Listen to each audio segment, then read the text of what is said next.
The tradition continues. Calvary Global Network Radio to the world 24/7 from Africa, South Sudan, and Uganda.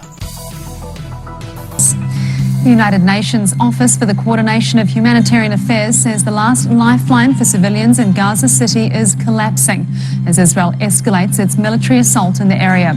Across the Strip on Thursday, at least 50 people have been killed in Israeli attacks. The bombardment is forcing fearful Palestinians to head south in search of shelter and food.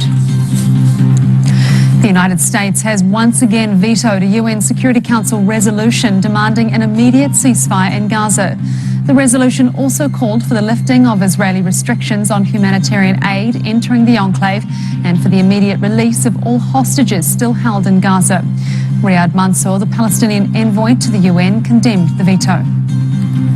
Millions of people in the streets are demanding from you to use Chapter 7 in order to impose your will through whatever tools available to you to force Israel to stop this genocide against the Palestinian people.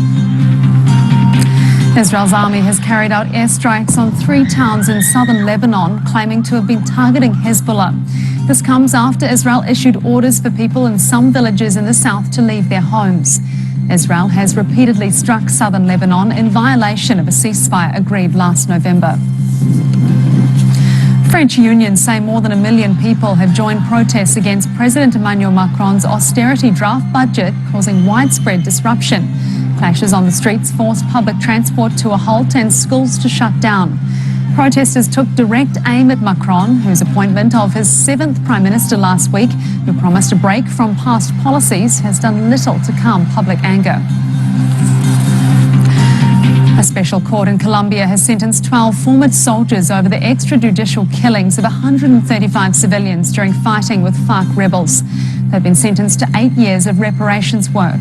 The Special Jurisdiction for Peace is currently trying both FARC rebels and the military for war crimes and crimes against humanity between 2002 and 2005, when thousands of civilians were killed.